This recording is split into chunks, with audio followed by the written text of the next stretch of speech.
industriels. Pour augmenter la visibilité de votre entreprise, affichez-vous sur siteadakar.com.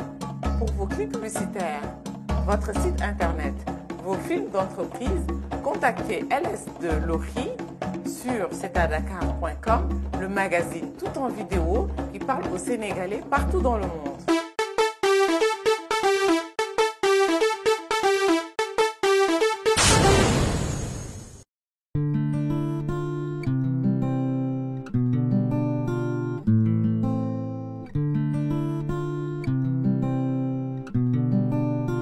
Alhaji Mamadou Moustapha Sy, notable à Dieuppeul, cité caisse sécurité sociale, villa numéro 42, retraité de la compagnie Air Afrique.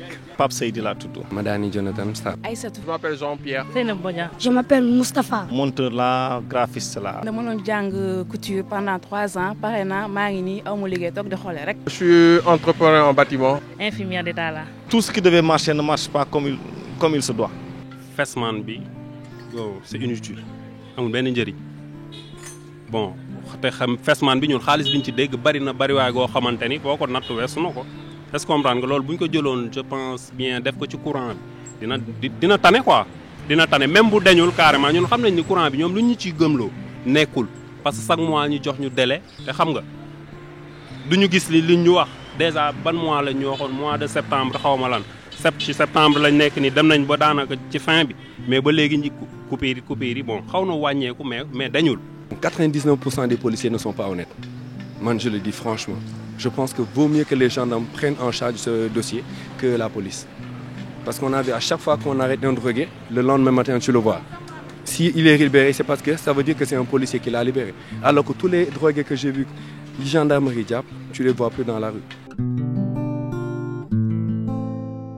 Vous savez, dans le pays, il y a énormément de mots.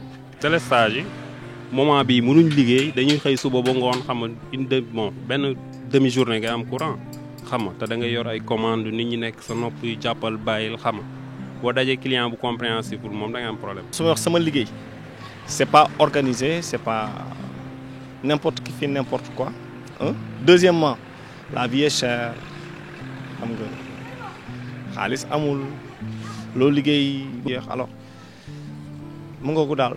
Sans compter nag bon il y a 2 poids 2 mesures il y a 2 justice rien ne marche pas. On a juste un petit problème dans ce pays mooy côté drogué yi wala dara c'est un truc boo xam ne ça nous emmerde.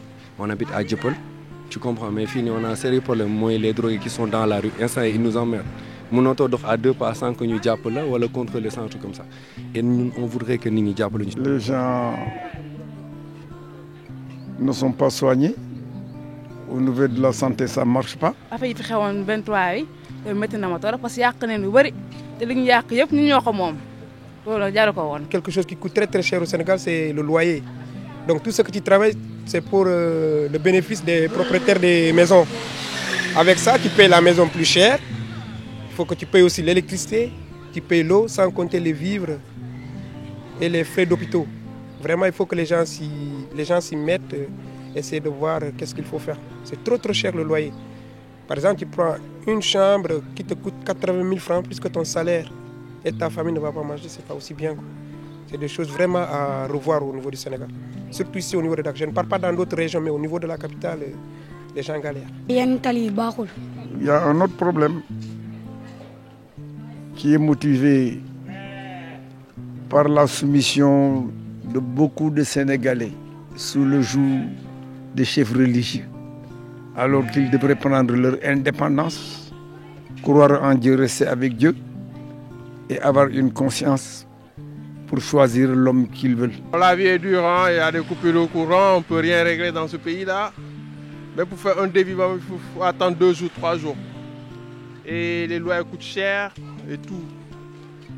Parce qu'actuellement, même sur le problème des impôts, on vous crée des problèmes. Parce que vous louez une maison, vous êtes obligé de payer les taxes.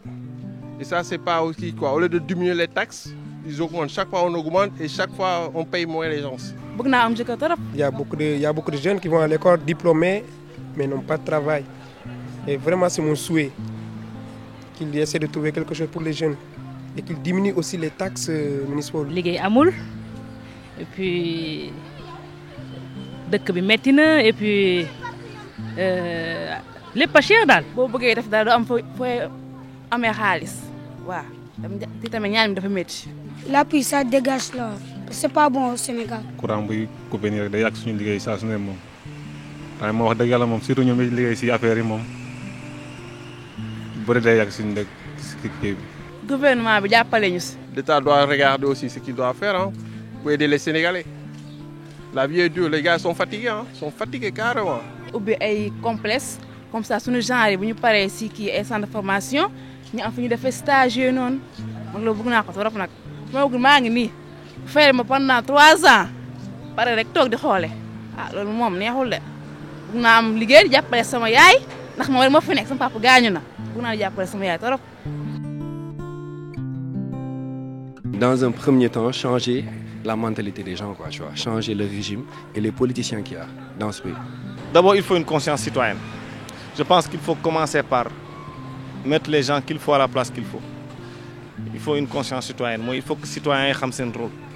Parce que, à beau dire les dirigeants, c'est d'abord nous les citoyens qui avons de mauvaises habitudes. Loolu mooy benn ñaar ñu ngi dem ci ay élection ne nit ñi xam bu baax la ñuy tànn xam nga kii moo xew rek kii moo ko yor affaire yooyu yor ko nit candidat boo si dugg da ngay xool bu baax ban genre candidat la. Il faut changer tous les politiciens et mettre des gens qui peuvent diriger la ville, qui sont plus ou moins honnêtes, qui respectent leurs promesses et qui ne nous racontent pas d'histoire.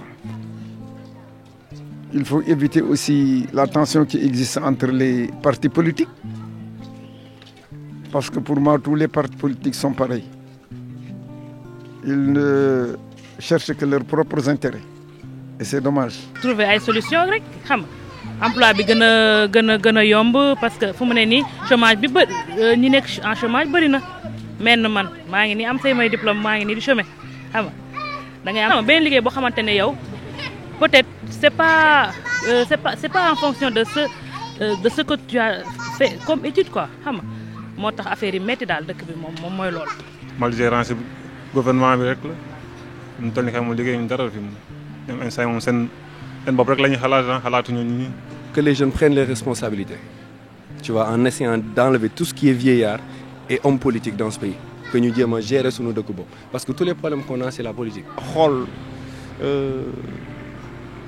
lan moo tax nga koy voter objectivement pas daf la neex wala parce que dafa lii wala dafa lële pas parce que sama mbokk la wala affaire yi demee na xam nga na nit ñi yeewu carte kenn du ko sànni noonu à la légère waaw je pense que yooyu aspect daal suñ si góorgóorloo xam nga yar suñu bopp yoon ñu ciy jaar ñun d'abord les Sénégalais déjà boo xoolee c'est nous qui posons d'abord problème suñu paree nag xool tànn suñuy njiit parce que lu ñuy wax rek les dirigeants sont à l'image du pays. Si on a des dirigeants bons, c'est parce que le pays, les gens sont bons. Si on a des dirigeants qui ne le sont pas, c'est à l'image du pays. Donc c'est à notre image. Côté politique, bon, moi je ne m'intéresse pas trop à la politique, quoi. Vraiment. Parce que Abdoulaye Wade il faut me libérer am na yoo xam ne dafa ko. gouvernement bi rek la ñu war a changer comme ñu ngi si jëm si élection kay incha allah changer jëm a uti ñeneen rek xool ndax na tane su tane tamit ñu utaati keneen rek.